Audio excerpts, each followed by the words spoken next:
All right, let's good. What's good, y'all? We got to talk about Phil Spencer's recent interview because right now Xbox is having probably the worst year that they could have possibly have ever imagined. Because honestly, this is probably the worst year, arguably speaking, since 2013. Because this year was extremely hyped up, and so far, like it started off pretty decent, and now it's just been teetering down into like pretty much a complete disaster. So yeah, this is definitely not Xbox's year so far. So they better hope Starfield pulls through. They better hope. So okay, when it comes to this interview, right? Okay, here's the thing. Phil Spencer, this interview was almost too good to believe. Cause think about it. I always tell people, when was the last time we saw a CEO of a big company be this brutally honest about the state of a company? Think about this. When was the last time we saw a gaming company CEO be this brutally honest about a company being last place? Cause like even in the interview, Phil Spencer admits Xbox is in last place. I'm watching this interview. I'm like, did Phil Spencer just admit this? Like, like I have never seen a gaming company like just admit that they were in last place. Like it's just crazy to me. It's like think about it. It almost sounded too good to be true in my opinion. Like I feel like this whole interview, in my opinion, here's the thing. In my opinion, because I remember a lot of people were saying that this was more of like a marketing tactic, like a tactic for them to like for them to get the Activision deal to go through, because if they pretend like they're like in a weaker position, then that's obviously going to help their case, for them to get Activision. So I can see that honestly, because in my opinion, it just sounds too good to be true that that Phil would just admit that Xbox is in last place. It almost sounds too good to be true, because at the end of the day, I keep telling people Phil Spencer does not really control anything at Xbox. He just does whatever Microsoft tells him to do. Because I keep telling people at the end of the day, who owns Microsoft? It's who owns, I mean, not Xbox. I mean, not Microsoft. Who owns Xbox at the end of the day? It's Microsoft. It's not anybody else. So at the end of the day, Phil just does whatever they say. So, because think about it, it's been almost 10 years, and Microsoft, it's been almost 10 years, right? And Xbox still has the same problems that they had before. So that already tells you something, you know what I'm saying? So I don't believe that Phil Spencer. I don't even believe any of this is even Phil Spencer's fault. I don't even believe it really is, honestly. But here's the thing. In my opinion, this whole interview exposed exactly what Microsoft has been up to. Because in this interview, he says a couple key things. He says we don't need great games. We can't just compete with great games. And I'm just like, okay, I see what he's saying there, but pause right there. It's funny to me how it's almost like he's alluding to the fact that we don't really need it's almost like he's alluding to the fact that Xbox doesn't really need great games to compete. And I'm just like, okay, that sounds that would make more sense if Xbox wasn't trying to acquire big studios right now for their games. Because I always said this: if Xbox didn't really care about making great games, then why did they buy Bethesda and force them to make Starfield an Xbox exclusive? Like that's obviously contradictory. So in my opinion, Phil Spencer is clearly contradicting himself multiple times throughout this whole entire interview. And I always say this, like Xbox, in my opinion, this interview exposed the fact that Xbox. I don't think Xbox, because I remember they also said, okay, they also said another key thing in here. He said Xbox is not really trying to compete with Sony and Nintendo, which he did say like a while ago. Which I'm gonna say this. I feel like they're trying to indirectly say that Xbox is going straight towards like cloud and subscription gaming and subscription gaming. They're pretty much gonna move towards that pretty soon. So in my opinion, I mean, I guess you could argue. I guess the Xbox consoles are most likely already are gonna have a time limit already. Like arguably speaking, this could maybe be like the last generation you guys get Xbox consoles, honestly.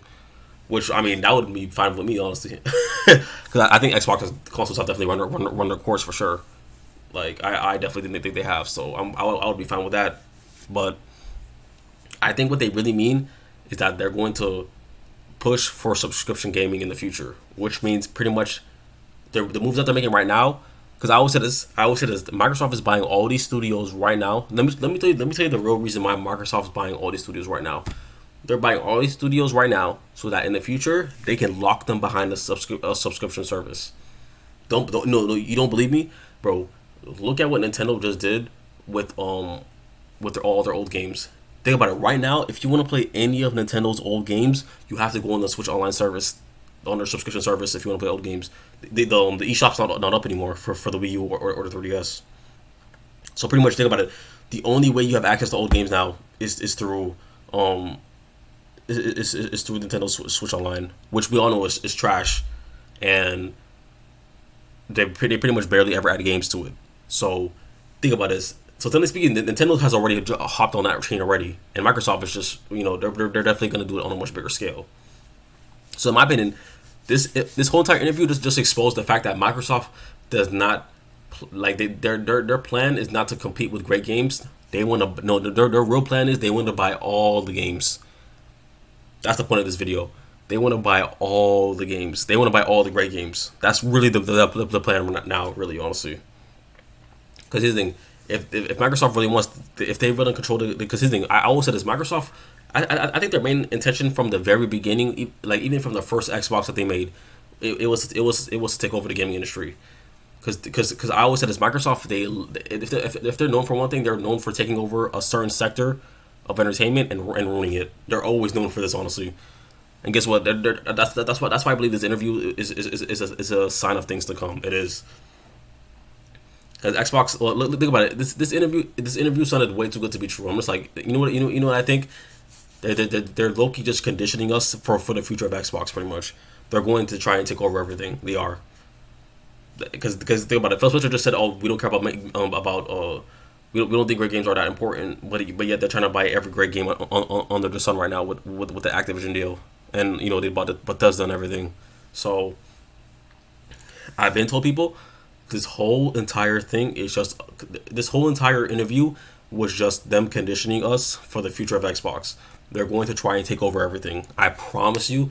Watch in the future when Xbox, because here's the thing. At the end of the day, right now the Activision deal is technically speaking it's not completely done. It's blocked for now, but of course Microsoft is going to appeal it. So it still might go. It still might go through in the future. Sorry. So.